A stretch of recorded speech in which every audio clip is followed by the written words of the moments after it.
I'm working on training this Major Mitchell's Cockatoo. We're not quite ready for coming out of the cage just yet, but what we are doing is learning to move to a different part of the cage. You see, he likes to spend a lot of time in the top of the cage, and this is not an easy place for me to be able to reach my hands for taking him out. So since my goal is to eventually be able to take him out, I need to teach him to come down to the lower perch. To do that, I start by luring him to come toward the cage bars and take treats from my hand. And I kind of make a train of treats to have him follow toward where I want him to be. My goal is to teach him to come to the perch nearest the door whenever I come in with treats in my hand. Right now, I'm giving him some almonds and walnuts, and he seems to like them quite a bit. Great. With him in position now, I'm ready to work on my next bit of progress, which is to give the treats from my hand through the open door.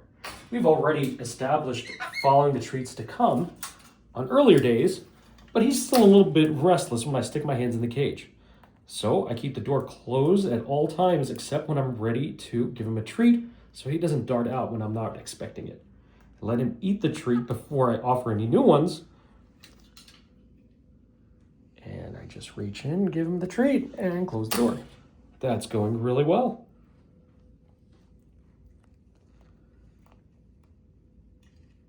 All right, you ready for another one? Here we go. There's a treat, and close the door. Now, I can tell that this bird is friendly and used to taking treats from people. He must have learned that at the store he came from. But at the same time, he's not used to doing that for me just yet. So building this trust, whether it's been done with him in the past or not, is still a great step for building the trust with me. This time, I'm having my hand near the cage door on standby in case he tries to dart out.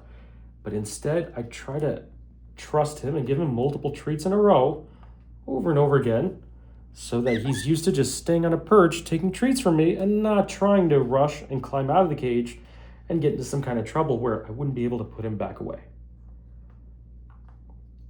Now, the one thing I'm definitely not doing is I'm not just throwing the door open and sitting near the cage and waiting for him to climb out of the cage by himself. Even though he's taking the treats from me right now, if he gets on top of the cage, he may lose all interest in treats. So right now, my goal is to build trust and work on a daily basis together, work on having some team effort and cooperation where I can predict what he's gonna do and he can predict what I'm gonna do, which means that by the time I'm ready to take him out of the cage, I'll be able to expect that I'll be able to put him back in just fine. Now, this bird may well be more friendly than I give him credit for.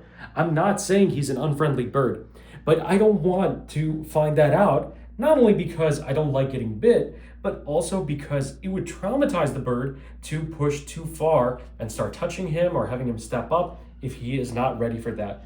So instead, what I'd rather do is give him time. A couple of days or a few weeks out of the beginning of our relationship is not a lot of time for that. But at the same time, rather than overwhelm him and have a bad first impression where I'm too pushy and he feels threatened by me, if I go too slowly, then that guarantees that we have a good starting relationship and things can only get better and better and better from there. Even though my goal is to work on training him for 30 days in preparation for the summer festival, I'm in no hurry. If I take my time and patiently work with him, the progress will only take off from there, and I think you'll be pleasantly surprised how much progress we can make in a short amount of time. So be sure to subscribe and follow the Parrot Wizard YouTube channel every day because we're going to be having so many progress reports about what we do. Can't wait to take you out. You're such a cutie.